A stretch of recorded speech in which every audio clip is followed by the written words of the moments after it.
This is KUGAN CASSIUS for IFL TV in association with MTK Global. Delighted to be joined once again by Mr. Adam Smith. Adam, was you up the pub on Saturday like some people in the country? I can imagine not, to be honest. I reckon you probably didn't go out. No, I wasn't up the pub on Saturday. Actually, we did go around to a friend's and sat in the garden and had a nice evening. And actually, we came back and had supper with the kids. So yeah, lockdown's been it's been unusual. It's been different. It's been odd, but I've really enjoyed sort of time spent with the three kids here, and homeschooling's been tough, but and work has been different, hasn't it? I mean, it's been everybody working remotely, a lot of Zoom calls, a lot of communication in that way over the internet, etc., and not a lot of face to face. But I've managed to get to Essex a couple of times to see Eddie and the guys, and I've been into Skye a little bit as well. And people just starting to sort of drift back out there, aren't they? So the most important thing through all this time is that everybody has stayed as healthy and as happy mentally and physically as they can. I think that's the key.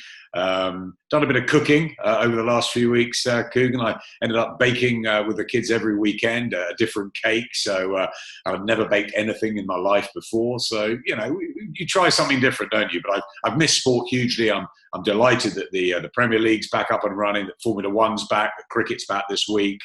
There's some golf, there's some horse racing, there's everything happening now, and boxing is nearly upon us. So very exciting, and it's been really interesting, sort of planning the comeback and Eddie's innovative idea about the garden, and it's going to be fantastic. I think come August, a really terrific sort of different fight camp, and something that we're really excited about. I barely missed you at the Matchroom Media Day the other day because you were stuck in horrendous traffic I think it was a week Friday ago. So I know we just literally saw each other in passing as I was leaving. But you was in the car for quite some time that day, Adam. It's the M25, I think a couple of times I've been over there, during sort of lockdown, at social distance, obviously, of course, in the garden. But the cars are back on the road, and the M25 was busy, and it was a bit of a nightmare getting over there. But once we did, and look, the most important thing is that it's been announced. Fight camp is going to be a fantastic 4 weeks. I love the fights from every single level. They're real quality matches, aren't they? It's always like that sort of phrase. If there's something for everybody, then we're doing, I think, something right. And I think you've got British title fights all the way up to world title fights, prospects, and the old experienced ones. It's a real mixture, and I think because we're limited with the amount of fights that we can show at the moment, sort of 5 bouts on a card. Maybe we'll get 6 for the box office event, but it's much smaller than we normally would in arenas and stadiums, of course. So I think Eddie's done a great job in making them as competitive as possible. That's the key, the sort of 50-50s or the 55-45 matches. And that's what we need to do. With no crowd, it's going to be very different. So I think it's all about the quality of boxing. And of course, we all want it back. We know Frank Warren returns on Friday night at the BT studios, and then we're back and we're, running through August. So, I tell you, the team can't wait. The Sky boxing team, Matchroom can't wait. And I think the fans can't wait to have boxing back. As I said, it will be different, but everyone's been patient, and now we're almost upon something very new, very different, very exciting. With Fight Camp in Eddie's garden. We hope for the weather. We know we'll get a bit of something different, won't we? It won't all be bright, sunny evenings, I'm sure, but there'll be a little bit of wind, maybe the odd patch of rain. But listen, we'll battle through, and I think it'll be great fun. All culminating in Dillian Whyte and Alexander Povetkin.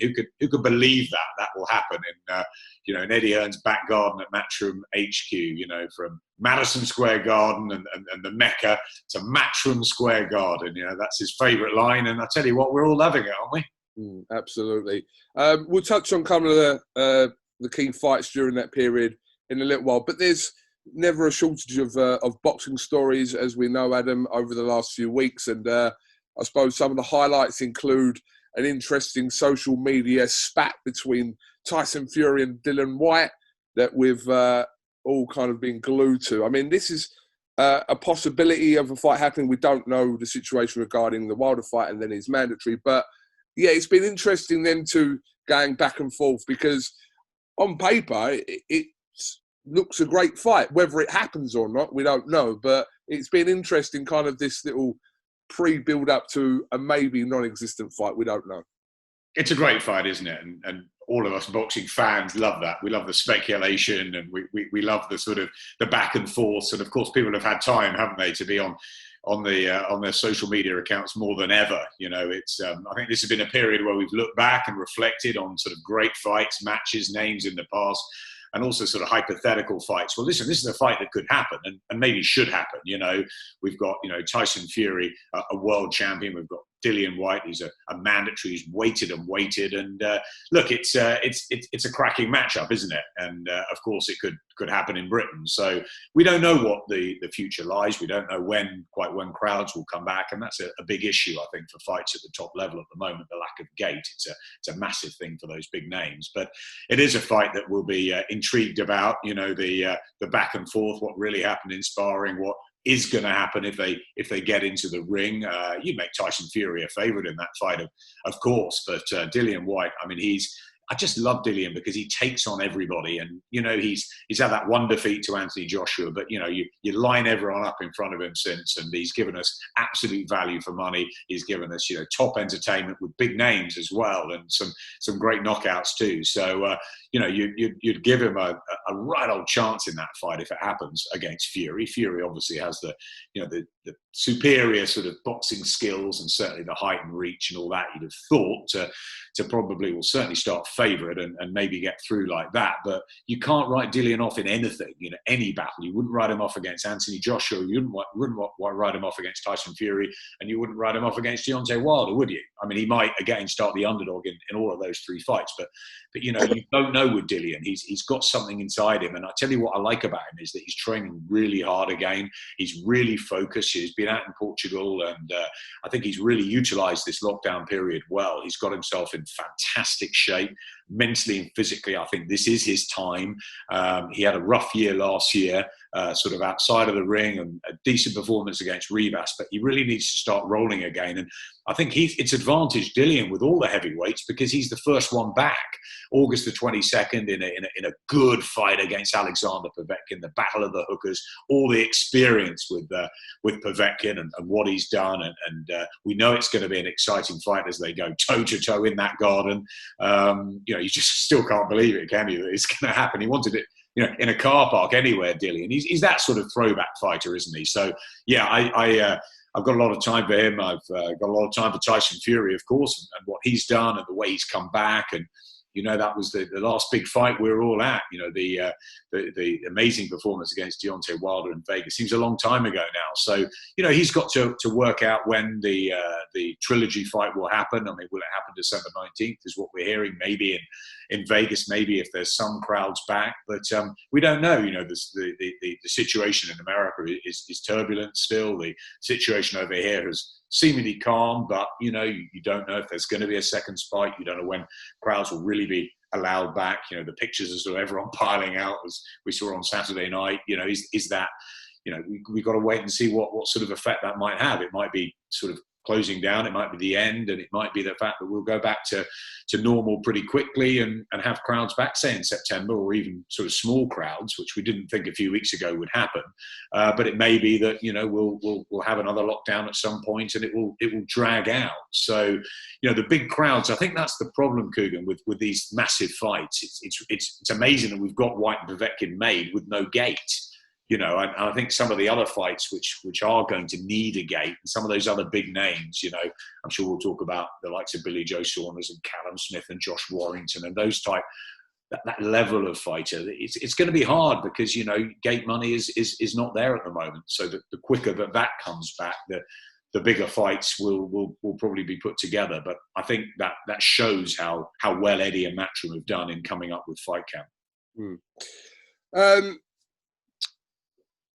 Billy Joe Saunders, over the last few days, seemingly has ruled himself out of any potential fight with Saul Alvarez Canelo in September. He's gave his reasons. due to obviously the length of camp that officially it will be when the fight's signed, and also some financial elements to it as well. But I mean, Billy Joe Saunders is probably the one UK fighter that's really suffered from this COVID-19 situation, because his fight with Canelo was nailed on for May the 2nd. I mean, I wasn't in any doubt that would have happened had this not have happened, but he's in a situation now where it's dragged on, and then other opponents were touted for Canelo. John Ryder's being mentioned, Callum Smith's been mentioned, David Lemieux has been mentioned, Derevyanchenko's been mentioned. But for Billy Joe Saunders, you have to feel for him a little bit. But do you see his kind of reasonings to why he's putting himself out of the equation for any potential September fight, Adam?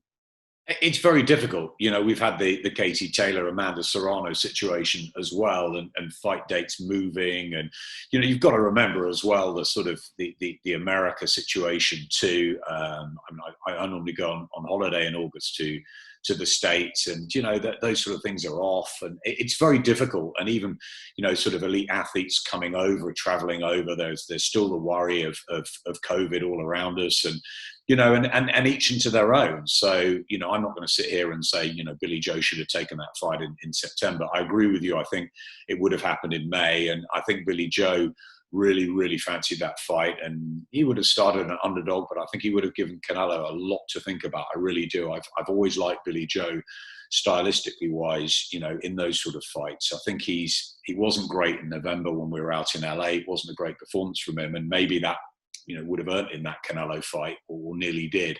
But I think he would have given it absolutely everything. He obviously feels, whether it's mentally and physically, not the right time for him. It's difficult. You know, everybody's dealt with lockdown in different ways. I haven't seen Billy Joe, so I don't know how he is. But I think that if he's not 100% right for the fight, and maybe they couldn't get the financials over the line, and it goes back to the gate issues, and maybe that was a part of it too. You know, if it's in a big gate in Vegas, maybe there's more money on the table, there's more enticement for the fighters. I don't know. But then you could look at it and say that fighters really should be taking fights, because you don't know when the next big payday will come. So it's a difficult one. Individually, you just hope the fighters I've heard from over the lockdown period seem to have kept themselves in you know, pretty immaculate physical shape, and they seem to be pretty mentally strong as well. And I think those are the ones that are going to get quickly out of the blocks. They're the ones that are going to, you know, earn some money. May not be the money that they thought before. And this is all levels we're talking about, because it's got to be hard for grassroots, and it's got to be hard for the elite as well, because you know, everybody is going to have to come to terms with the new way it's going to work. And for now, it's behind closed doors, so it's an amazing opportunity for fighters to get back out and be seen, because I think there'll be a lot of interest from, you know, the broadcasters should get big numbers, and everybody wants boxing back. But I think, you know, it's each into their own, and everyone's situation is different, and everybody's got to make the right decision for them and their families. So, yeah, I'm disappointed. I'd have liked to have seen Billy Joe fight Canelo, but then I'd like to see Callum. And look, John Ryder's thrown his name in the hat as well. And, you know, Ryder gave Callum Smith a terrific fight in that 12 rounds. It was brilliant. Some thought Ryder was very unlucky on the cards, and maybe even should have won it. So why not have the opportunity? You know, people won't expect him to beat Canelo or probably come anywhere close. But, you know, John Ryder deserves his opportunity just like they all do. And if he's prepared to take maybe a slightly less money or slightly less time getting ready or whatever it is, then, you know, that's when opportunity knocks, and that's when the upsets can happen, and that's when, you know, he's a southpaw, he's different, and, you know, I don't know, it's an interesting opportunity. But I like Callum Smith as well to have a chance. So you want one of these, you know, one of the Brits to get those sort of chances too. But maybe fights are easier to make, you know, Brits against Brits in Britain, Americans against Americans at the moment. And, you know, we just wait and see how things will clear in the next few months, because no one's sure. You know, they're talking about, you know, Fury Wilder possibly in the new stadium in Vegas in December, maybe with, you know, 20,000 or 30,000. But it's just, you know, everyone's guessing at the moment. No one knows. By week, it's changing. What we know now is, at the moment, boxing is coming back on Friday on BT with Frank, and we wish them well. And then we come back in the Matchroom garden with Fight Camp, and we're very happy with the quality and the amount of fighters that are going to get a not just a workout, but going to be battling for their future. And, some really, really good domestic fights and world title fights. And, we can't wait for that. So I think the ones that are getting going quickly are the ones that are going to benefit most.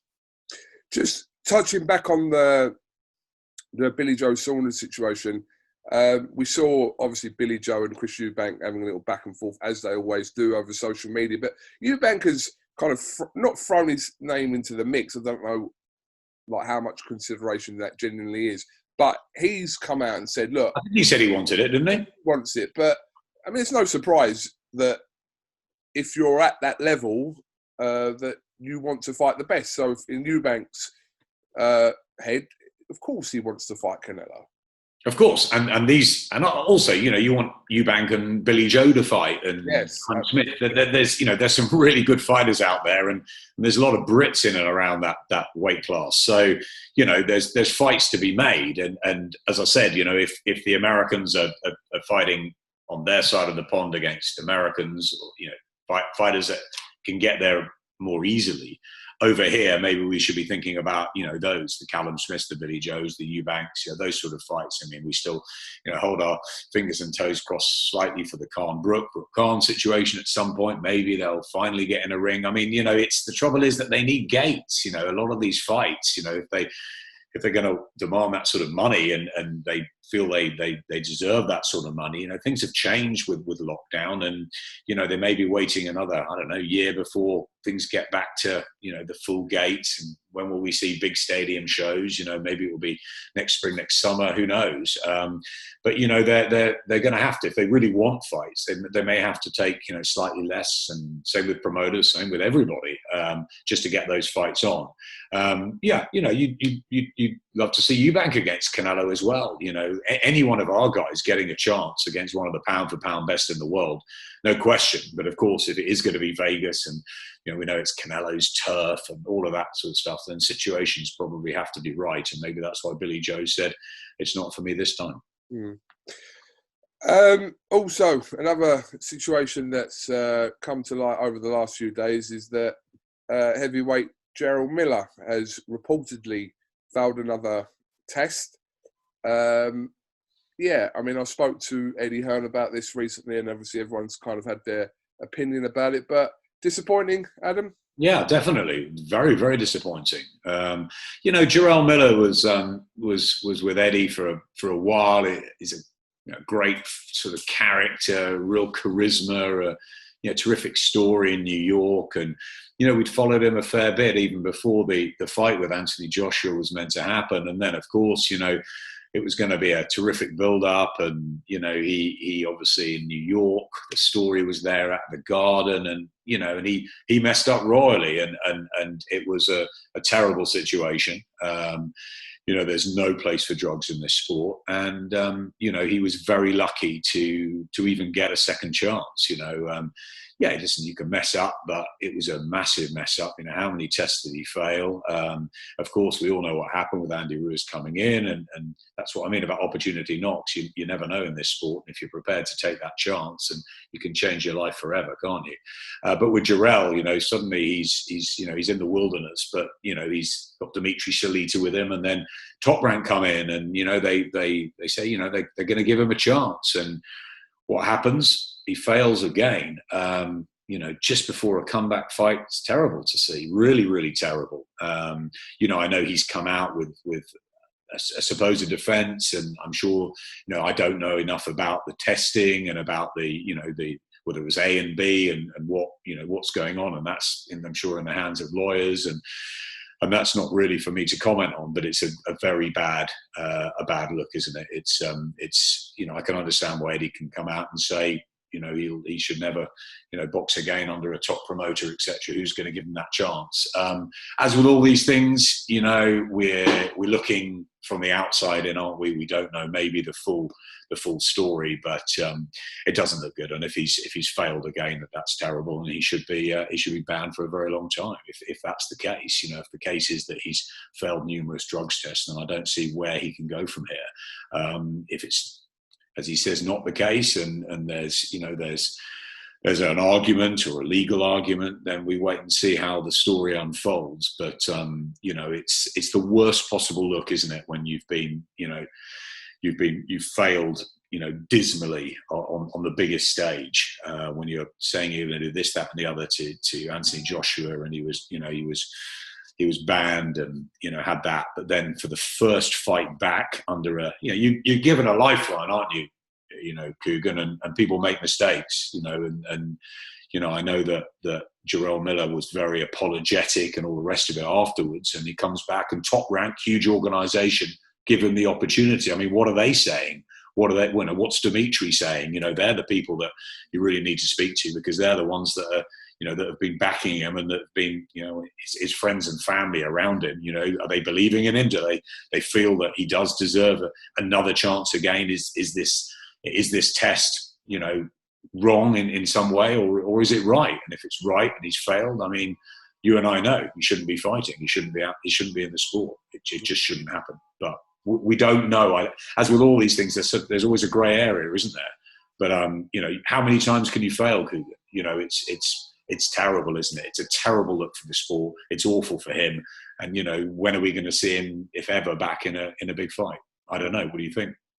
But I think you make a good point there. There's such a huge grey area when it comes to PEDs in boxing that it's not consistent, as in terms of punishments, etc. No one really knows a strict protocol that, you know, if they're found using this substance, they're getting this, or this is the term, or this is the length of ban. There's nothing consistent. No, you're right. And there's different commissions, there's different governing bodies. For everyone. It's a different rule for everyone. Absolutely. And the one thing we do know, KUGAN, is that there should be no drugs in any sport. You know, not in boxing. Boxing, you know, the fighters are going out there and they're putting their lives on the line each and every time. Whatever level you are, we know how dangerous this sport is, and they take that risk.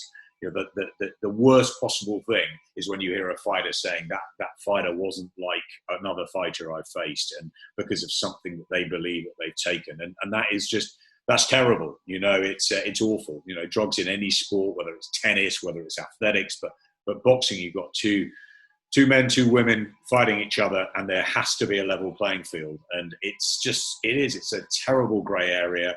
There is no real consistency on it, and you know, all we know is that there can't be drugs in this sport, but we know that fighters are failing, and we know that fighters are trying to get by sometimes. They're manoeuvring systems in the past they have, and then they've been caught, or, you know, I don't know the answer, whether it's a lot of money's got to be thrown at it, whether it's one world governing body. There is VADA, you know, there are, you know, extremely good, you know, administrative systems where if you pay and you go through the rigorous testing, you know, the blood testing and everything, then, you know, you hope that it's absolutely, you know, tighter, and there's no way you can get by it. But, you know, as we seem to see, there are ways, and I don't know, that there needs to be somebody that comes up with the right protocol, the answer maybe worldwide for this, but it's no good for any sport, and, you know, especially in boxing.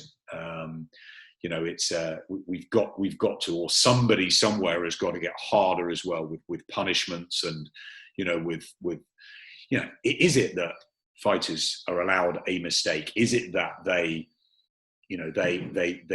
weren't necessarily aware? That's the question. You know, are you aware? Are you not aware? Is it people around them? Is it them themselves? It's a massive grey area, isn't it? The situation with fighters that genuinely have taken performance-enhancing drugs compared to those situations of people not knowing, it doesn't help the people that not knowing part, because it comes down to a fact of, really, morally, who you believe and who you don't. That's what it comes down to. And it's unfortunate that there has been situations in the past with fighters that we know that we've kind of looked through the whole situation and kind of have seen that this has happened not to their knowing. But then, is that because we know them, we're saying it? Is it because we don't know the other people? It's a really kind of inconsistent situation regarding this. I don't think it's going to change anytime soon. I don't either, and I think it needs a lot of money for it to change, and it needs some sort of governing board worldwide probably to just get a grip of it, because the different commissions, and then you've got different countries, and it's I think what we can say is that when you're a professional fighter or a professional sportsman, sportswoman, you have to be responsible for your career, and I think that means that if you get caught, even if there's not anyone that takes performance enhancing drugs should be, in my opinion, and gets caught and gets banned, there should be a significant ban, or they shouldn't be in a ring. Of course not. We all agree that, right? But I think it's also down to the individual athlete. They've got to be absolutely so. They've got to read everything. They've got to make sure that everything that goes in their body is right. But then, what if there is, there is some sort of mix-up? What if there is, and someone you believe is totally 100% clean? There's no way that they would ever cheat. And if they suddenly get tested positive for something, and you think, I just can't believe that, it's so difficult. It's really, really difficult. I think what you've just got to hope is that there are, as least as possible, that it is the biggest level, the most level playing field you can have, that absolutely it's, that you don't get those situations when, and I've heard it when fighters have come and said, I just couldn't believe that the strength or whatever of that my opponent was. I haven't felt that sort of thing before, and I think that is the most scary thing of all. Fighters take such a risk to get into the ring. They are the bravest of people. Men, women, whatever level you're at in the fight game, it's a brutal and hard game, and that is something that more than any other sport, drugs have got to be rid of. And anyone that can come up with a solution is going to have us all to thank. Just kind of finishing up on fight camp, Adam. We talked about, obviously, you mentioned Katie Taylor there, and I don't know the latest in regards of that Serrano fight's looking, obviously. I'll tell you the latest that I know, KUGAN, because I've been working very, very hard on it over the last few days. I mean, first of all, fight camp, cannot wait for. It's going to be brilliant. You've got the Cheeseman Eggington dust up to top the first one on Saturday, August the 1st.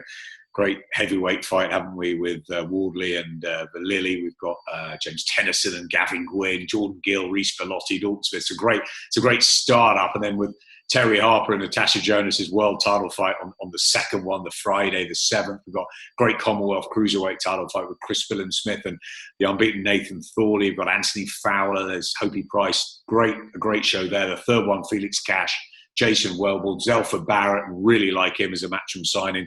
Kieran Conway, Shannon Courtney in a good fight. There's so much on all the Sky Sports bills, but obviously we want to make the Sky Sports box office night on August the 22nd something really special. We've got a fantastic top of the bill with White Povetkin. Great fights on it already. Luther Clay and Chris Conga. I mean, I cannot wait for that fight. That is such a good fight. Bakoli and Kuzmin as well. But I'm really fighting hard for Katie Taylor in a big fight. Obviously, the Serrano situation seems to have gone away for now. She doesn't want the fight. That's there's been a lot of back and forth on it, and it'll only stir the pot for something later down the line. But I think we have to move on. I've spoken to them all, to Katie, to Brian, to Eddie, to everybody, saying what I think is the right fight, and I think it's Delphine Bassoon. I think it should be the Delphine Bassoon rematch. I think it'll be a big statement from Katie and her team to take the fight now, because it's a lot of people thought she lost or only narrowly got it in the Garden, and why wasn't there a rematch? And there's people that will say she's running scared. I don't believe that. I don't believe Katie Taylor runs scared from anyone. But the fight hasn't happened, and what better time for it to happen? Serrano can't. Delphine Bassoon, in my opinion, is even bigger, because it's a rematch of a fight that a lot of people thought she lost, and a lot of people think she'll lose again. So it's a terrific fight, and Delphine Bassoon is obviously in Europe. It's hopefully should be a fight that we can get over the line, but it's not there yet. There may be difficulties with it. Obviously, making such a big fight at short notice. We know there's the mandatory Miriam Gutierrez, the unbeaten Spaniard. So look, it may be that she has to take the mandatory. In that case, there'll be another big heavyweight fight or another big fight added to the card. And we'll have to wait on Persoon and Serrano. But I'm doing everything I can, Kugan, and I'm not in charge of this. It's not my job to make fights. That's up to Eddie and working with Brian and Persoon's team and all the rest of it. But I know what we want. I know what I think is the best fight for Katie Taylor, and the best fight for boxing, for the Irish fans, for the British fans, for the Belgian fans, for everyone is get Taylor and Persoon back in a ring. And I think that I hope that could happen on August the 22nd. But as I said, it's not done. And if it doesn't happen, then she'll fight the unbeaten mandatory, and we move on. It's Katie Taylor will be in the ring on August the 22nd. That's the key. She needs a fight. In my opinion, she needs a really big fight. For me, it's Persoon, but I'm not the one that makes the contract, dots the I's, crosses the T's. I only suggest. And that's my suggestion. And I think Katie likes that suggestion too. So let's hope we can get it made. Okay. Well, we're patiently waiting for Fight Camp. Like you said, we've got the return of boxing back in the UK with Frank Warren and Queensbury and BT Sport this Friday. And then I've spoken a lot to Frank lately. Actually, it's been great. This lockdown has, it's eased everybody. Everybody wants to talk and bring boxing back. In some ways together. I know there's, there's BT, there's Sky, there's Frank, there's Eddie. But ultimately, the most important thing is to have boxing back. And Frank's got his shows coming back at BT Sports Studios. We'll be watching those. We'll be. We're so excited as the days count down towards Fight Camp and. Being in that garden and, socially distanced and back. I think we're commentating from, 10 meters back or something in a part of the field, but who knows? It's going to be great fun. And, there's a lot of effort that's gone into this between the everybody with Matchroom and Sky working so closely together. It's so innovative. It's so different. And obviously there's a lot of health and safety that we have to go through, and that's the most important thing.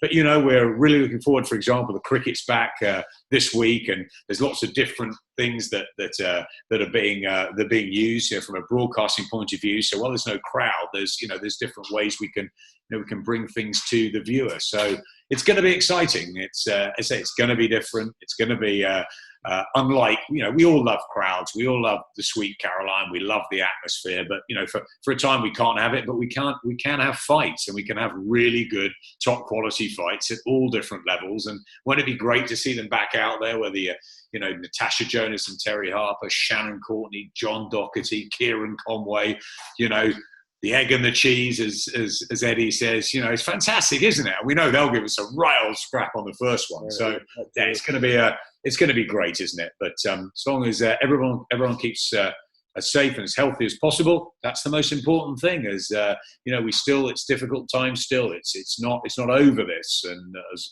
much as lockdowns ease, it's nice to see everybody, on a more regular basis. As I said, we bumped into each other the other day. It's great, isn't it? And it feels as though there's been a sort of, I don't know, people have taken sabbaticals. There's been a hiatus. There's been something, everybody's gone somewhere for a few months, and now we can all, in a way, get back together. And I think the boxing community is a small one. It's a tight one, and we've all missed each other, Kugan, haven't we?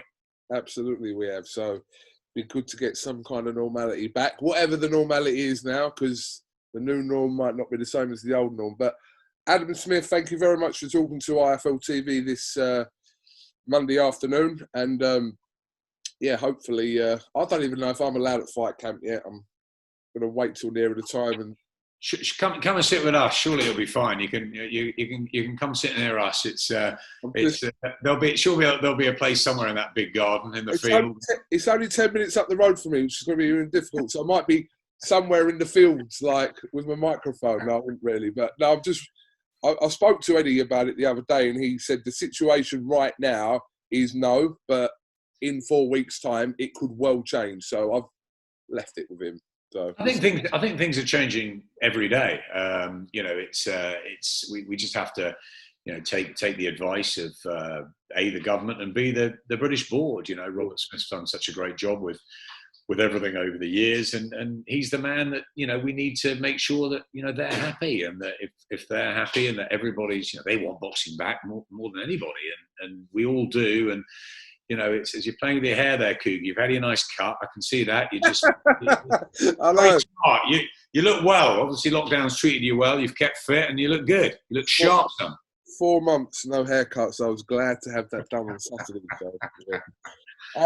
Okay, Adam, all ready for fight camp. We better get you a deck chair, eh? Hopefully. Adam, thank you very much again, and we'll definitely catch up rather soon. Cheers, KUGAN. Good to see you. Top man. Thank you very much, Adam Smith.